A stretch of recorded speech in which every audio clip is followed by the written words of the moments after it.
राधे राधे। जय जय श्री राधे। आप सभी के हृदय विराजमान मेरे प्यारे प्रभु को प्रणाम। भक्त भक्ति भगवंत गुरु, चतुर नाम वपु एक, तिनके पद वंदन किए, नासत विघ्न अनेक। सब कुछ दीना आपने, भेंट करूं क्या नाथ, नमस्कार की भेंट लो, जोड़ूं दोनों हाथ। किशोरी राधे, किशोरी राधे, मेरो प्यारो नंदे लाले। किशोरी राधे, मेरो प्यारो नंदे लाले। किशोरी राधे। जय जय श्री राधे, जय जय श्री राधे। बोलो वृंदावन धाम की जय, यमुना महारानी की जय, मीरा जी के गिरधर गोपाल की जय, मीराबाई सा की जय। हमारे भक्तमाल के क्रम में हम सब ने सुना कि मीरा जी को गुरु के रूप में रविदास जी मिल जाते हैं। मानो मीरा को एक आसरा और संबल मिल गया था, कि आलंबन मिल गया था कि कैसे अब आगे का जीवन जीना है। और वैसे तो मीरा प्रभु की हो ही चुकी थी, इसमें तो कोई संदेह था नहीं, परंतु अभी भी मीरा की उम्र बाली उम्र थी। तो बाली उम्र की जो प्रीत होती है उसका रंग बड़ा पक्का होता है, वो कभी भुलाई नहीं जा सकती। मित्र मंडली से होती है वो भी नहीं भुलाई जा सकती, और प्रभु से होती है तो कहना ही क्या है, वो भी नहीं भुला जा सकती। तो मीरा की तो बचपन की मित्रता गिरधर गोपाल से थी, तो वो कैसे भूल जाती। और बातों ही बातों में जिस दिन माँ ने कहा था कि यही तेरा वर है, और मीरा तो गिरधर लाल की हो ही चुकी थी, और क्यों करना हो। हरि कृपा ते संत मिले, और संत कृपा से हरि मिले। जब संतों की कृपा होती है तो भगवान मिलता है, और जब भगवान की कृपा होती है तब कहीं जाकर के सच्चा सतगुरुदेव मिलता है। मीरा जी पर कृपा हुई भगवान की, तो रविदास जी जैसे संत, रैदास जैसे संत मिले। अब मीरा दिन भर भगवान के भजनों में रहती, परंतु अब मीरा नहीं रही थी। मीरा पहले जैसी नहीं थी, मीरा थोड़ी बड़ी हो गई थी, और वैसे भी बड़े घराने से खाने पीने की कोई कमी नहीं थी। तो मीरा बहुत ही इतनी जल्दी ही बड़ी सी लगने लगी थी। राजस्थान में जब बड़ी सी दिखने लग जाती है तो कहते हैं सयानी हो गई है। जो ताया जी थे, बड़े पापा जिसको बोलते हैं, वो जिन्होंने देखा था मीरा को जन्माष्टमी के दिन छोटी बाल वधू के रूप में, उसी दिन उन्होंने प्रण कर लिया था कि मीरा के लिए बहुत ही सुंदर वर ढूंढेंगे। और जो उनकी ताई जी थी वो मीरा जी से बहुत प्रेम करती थी, क्योंकि मीरा व्यवहार में बहुत कुशल थी, और वैसे देखा जाए तो मीरा सर्वगुण संपन्न थी। रूप की तो खान थी, गुणों की खान थी, और भक्ति थी, और भजन गाकर सबका मन जीत लिया था। और अब तो धीरे धीरे मीरा ने सब कुछ करना भी सीख लिया था। गिरधर लाल के लिए खीर बनानी है, गिरधर लाल के लिए हलवा बनाना है, गिरधर लाल के कपड़े सीने हैं, गिरधर लाल के लिए मोतियों की माला बनानी है, फूलों के गजरे, फूलों की माला, मोतियों की माला, न जाने मीरा क्या क्या सीख गई थी। और व्यवहार में भी सबसे मीरा बहुत प्रेम से रहती थी। जो भी कोई अच्छा भजन सपना होता तो सबको बुला करके बिठा करके सुनाती थी, और सबसे पूछती आपको कोई आता है कुछ तो मुझे सुनाओ ना। ताई जी से कहानियाँ सुनती, आप मुझे कथाएं सुनाओ, माँ से सुनती, दादा से सुनती, सबकी लाडली थी मीरा। तो जो मीरा की ताई जी थी, उन्होंने अपने पतिदेव से पहली बार जो चर्चा अगर मीरा के विवाह की चली है तो ताया जी और ताई जी ने चलाई है। उन्होंने कहा कि मेरा मन है कि मीरा के लिए कोई अच्छा घर और वर मिले। ये बात कही ताऊ जी बिरमदेव जी ने। तो ताई जी ने कहा आपने तो मेरे मन की बात छीन ली है। उन्होंने कहा तो आपके कोई नज़र में है? तो उन्होंने कहा क्यों नहीं, मेरे ही जो भाई साहब है उन्हीं का तो बेटा है लाडला, कितना लाडला है, कितना होनहार है। तो बिरमदेव जी ने कहा क्या बातें कर रहे हो, कहाँ हम और कहाँ आपके पीहर वाले। तो गिरजा नाम था ताई जी का। तो गिरजा देवी ने कहा क्यों, इसमें ऐसी क्या बात है, मेरे घर वाले आपके यहाँ अपनी बेटी दे सकते हैं तो क्या आपकी बेटी अपने यहाँ नहीं ले सकते? क्योंकि वो साधारण घर से नहीं थी। मेड़ता एक छोटी रियासत थी, परंतु चित्तौड़ बहुत बड़ी रियासत थी, और वहाँ के जो राणा सांगा थे वही गिरजा के भाई थे, सगे भाई थे, और ये सबसे छोटी लाडली बहन थी गिरजा। और उन्हीं का भतीजा था भोजराज जी, जो रूप गुणों में शस्त्र चलाने में, युद्ध कौशल में बड़े छोटी उम्र में प्रवीण हो गए थे। और कहते हैं गुप्त जो नीति होती है उनकी चर्चा में प्रवीण थे। अब तो कोई भी चर्चा होती उन्हीं से पूछ करके होती थी। और एकलिंगनाथ जी के बहुत ही पक्के भक्त थे, भोलेनाथ जी के पक्के भक्त थे और इतने सुंदर थे। तो उन्होंने कहा मेरे भतीजे के लिए मीरा से सुंदर योग्य मुझे कहीं कन्या दूसरी नज़र नहीं आती। तो ब्रह्मदेव जी ने कहा क्या तुम सच कह रही हो? क्या तुम्हारे भाई साहब इस रिश्ते को मंजूरी देंगे? तो उन्होंने कहा पहले आप हुक्म से बात करो। क्यों नहीं देंगे? मैं उनकी लाडली बहन हूँ और मीरा, हमारी मीरा में कोई कमी तो नहीं है और उधर मेरे भतीजे में भी कोई कमी नहीं है। ये अगर जोड़ी बन गई और ये बात पक्की हो गई तो सोने पे सुहागा हो जाएगा। तो ब्रह्मदेव जी ने कहा कि देखो मेरा तो मन ही था, जिस दिन मैंने मीरा को प्रेम से ध्यान से देखा, दुल्हन बाल दुल्हन जो बनी हुई थी अपने गिरधर लाल की, उसी दिन मन में ठान ली थी कि चाहे सर्वस्व लगा कर भी इसे बड़े घर में दूं तो ही इसका जीवन सार्थक होगा। उन्होंने कहा, गिरजा ने कहा क्यों नहीं होगा, आप यहाँ पर हुक्म से बात चलाओ और मैं वहाँ पर अपने वीर साथ से बात चलाऊँगी। ऐसे करके बात इन दोनों में पक्की हो गई थी। इधर सुबह ही ब्रह्मदेव जी जब सभा में आते हैं, हुक्म की आज्ञा लेकर के, उन्होंने जब सभा पूरी हो जाती है तो बात में हुक्म के सामने उन्होंने ये बात रखी। तो हुक्म एक बार तो चुप हो गई, फिर उन्होंने कहा सब ठीक है, शादी तो मीरा की करनी ही है। अगर ऐसे घर से रिश्ता आया है तो ये तो बड़ी बात, बहुत बड़ी बात है और बड़ी बहू का ये मन है।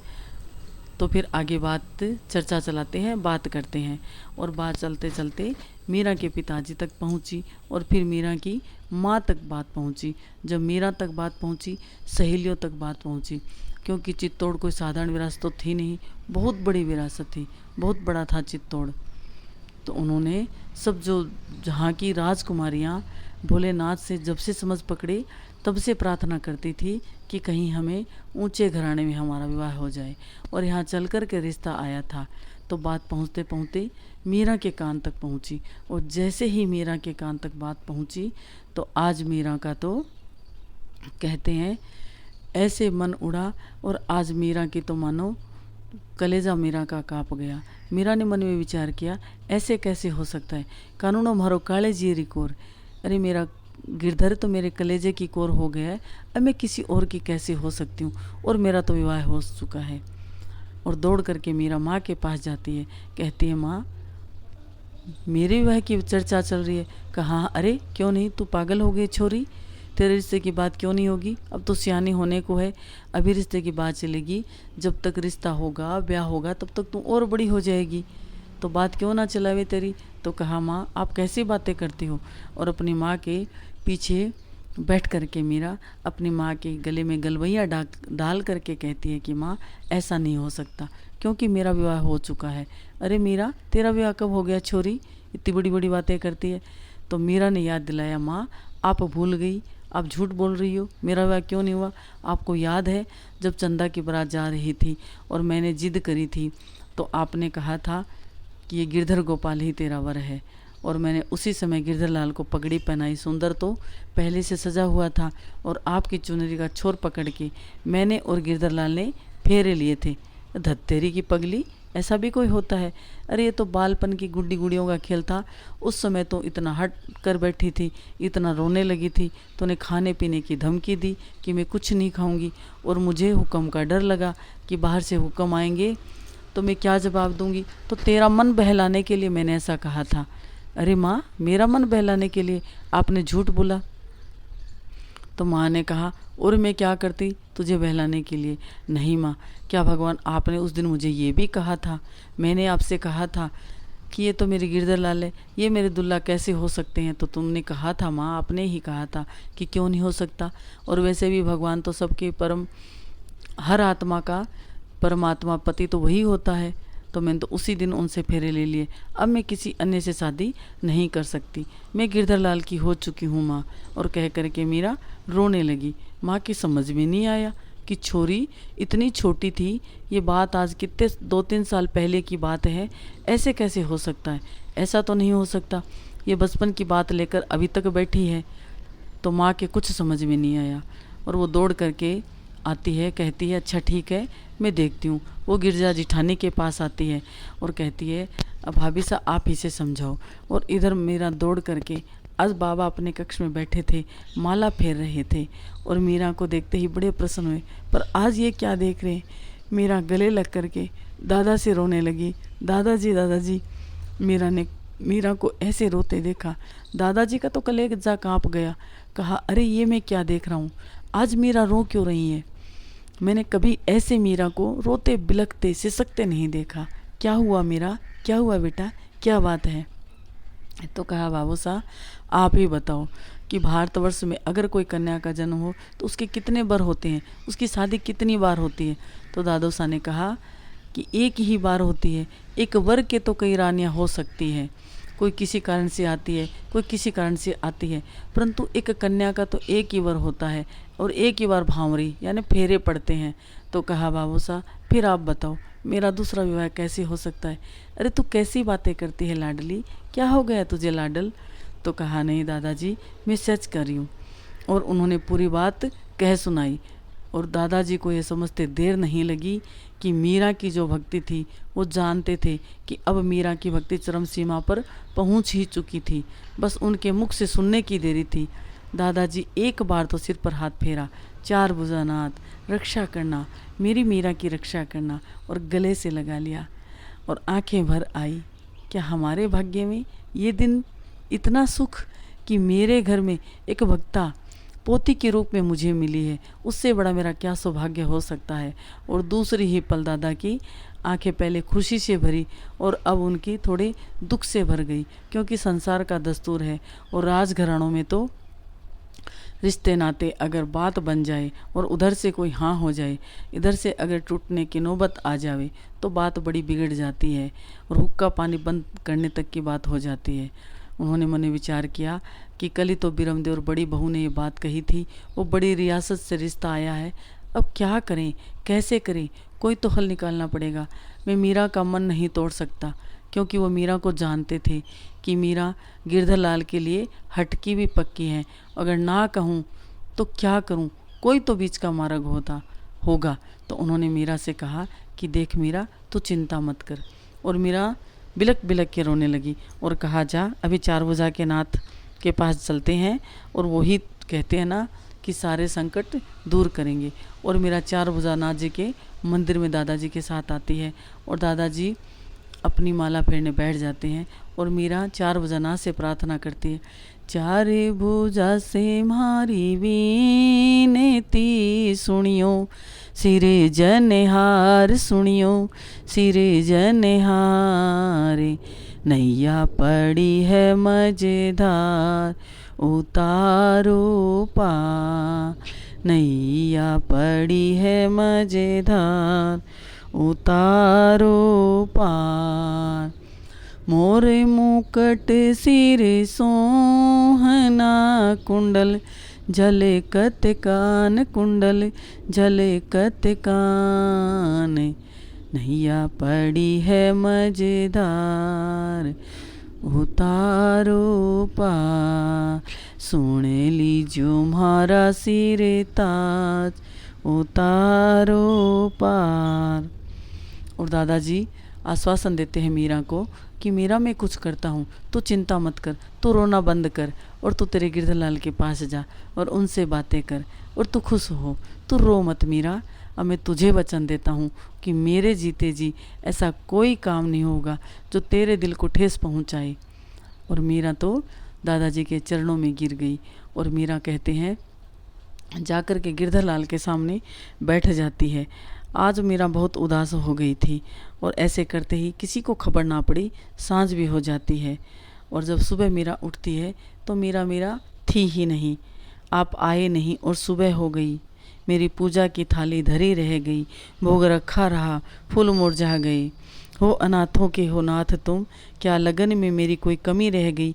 क्योंकि पूरी रात निकल गई थी मीरा को रोते रोते।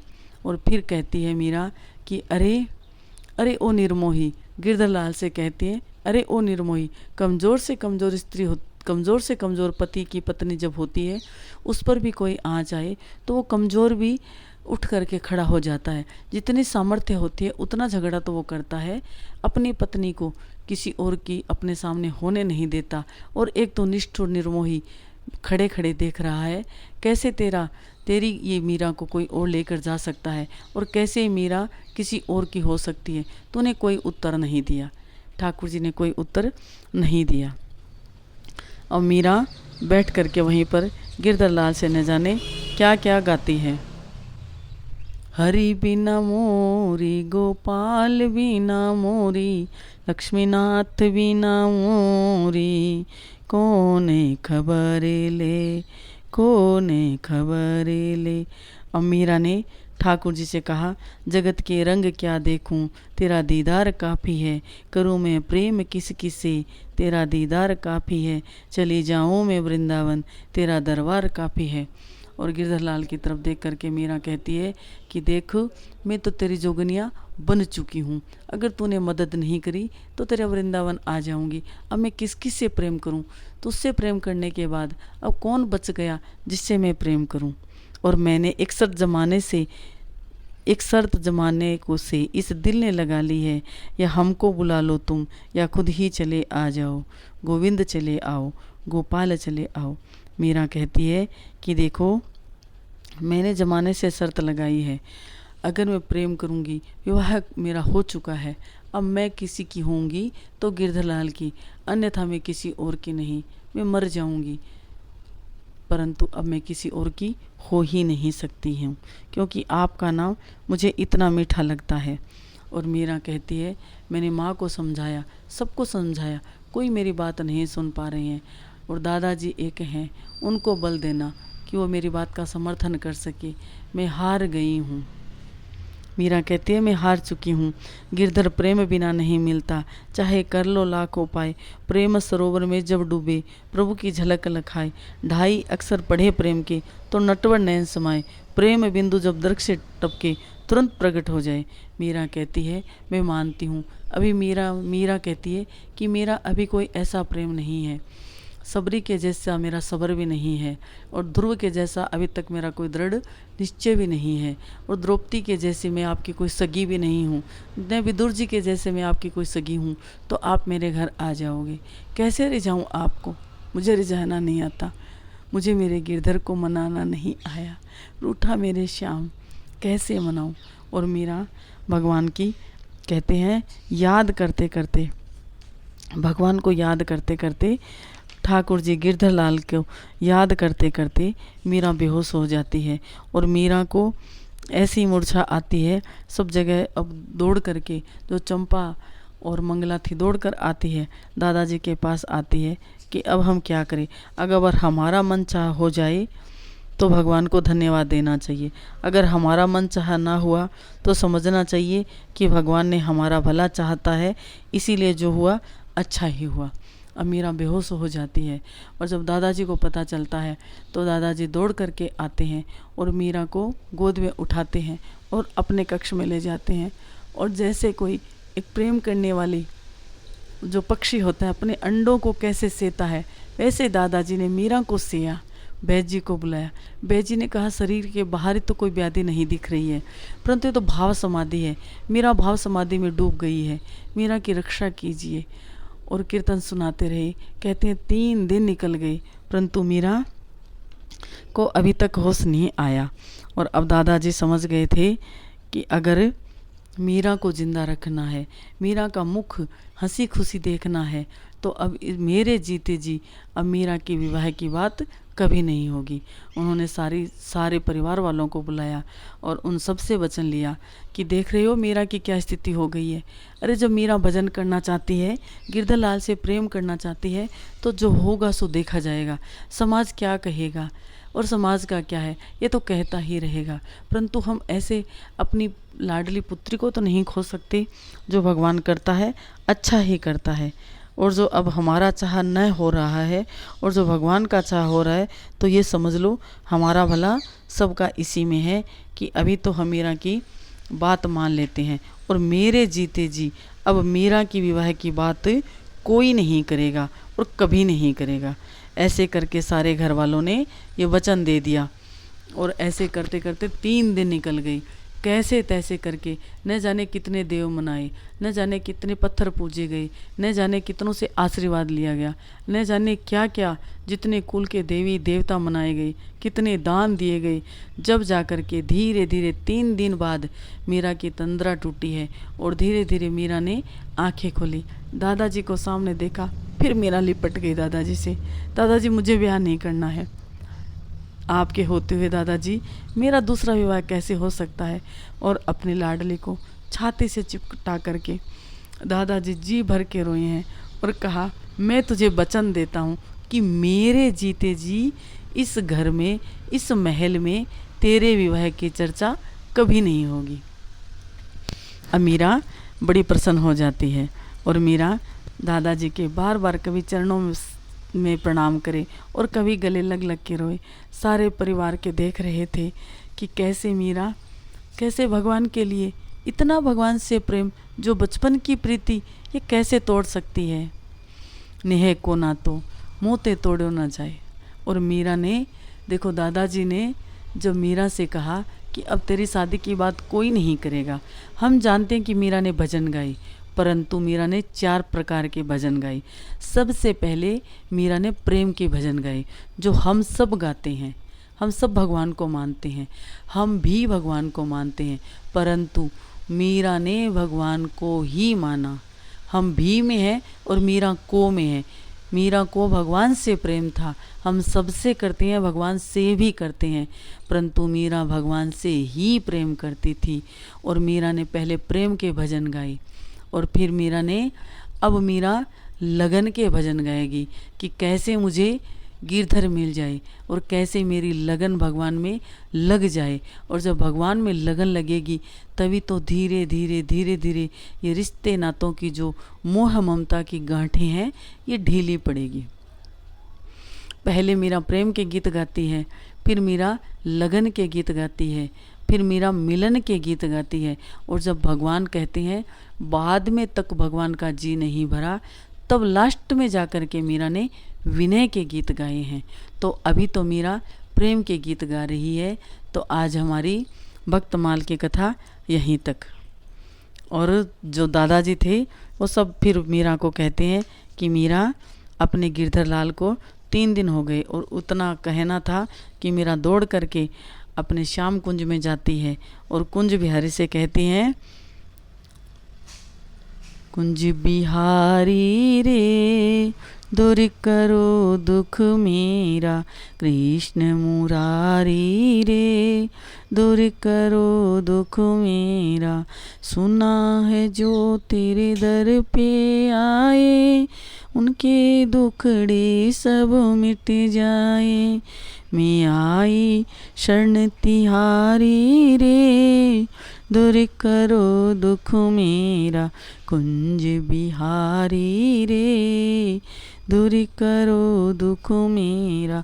श्याम बिहारी रे दूर करो दुख मेरा। जय जय श्री राधे, जय जय श्री राधे। और 3 दिन फिर मीरा पूछती है कि 3 दिन मेरे गिरधरलाल की सेवा किसने करी। और सब ने कहा, हम सब ने तेरे गिरधरलाल की मिल कर के सेवा करी। मंगला ने कहा, मैंने हार पहनाया। अब ताई जी भी आ जाती है, मन में देख देख करके मीरा की बलाइयाँ लेती है और कितनी खुश है। ताई जी के इस बात से कोई फर्क नहीं पड़ा कि मीरा ने अभी मना कर दिया है, क्योंकि ताई जी जानती थी कि ऐसी कोई कंवरी हो ही नहीं सकती दूसरी मेरे भोजराज के लिए, क्योंकि भोजराज भी तो भोलेनाथ का परम भक्त था। अब तो उन्होंने पक्का मन में ठान लिया कि कोई बात नहीं, जैसे मीरा की अपने गिरधरलाल से लगन कम नहीं, तो मेरी भी इस रिश्ते को बांधने में जो लगन में कर सकूंगी, मीरा का मन जीतने के लिए और मीरा को समझाने के लिए जो मुझसे बन पड़ेगा, आज नहीं तो कल कभी न कभी फिर ये अवसर आएगा और मैं मीरा की बात फिर चलाऊंगी। इतना कह करके ताई जी भी प्रसन्न हो जाती है। फिर ताई जी ने भी कभी मीरा के सामने ये बात नहीं रखी। जय जय श्री राधे, जय जय श्री राधे। बोलो वृंदावन धाम की जय, मीरा के गिरधर गोपाल की जय। राधे श्याम।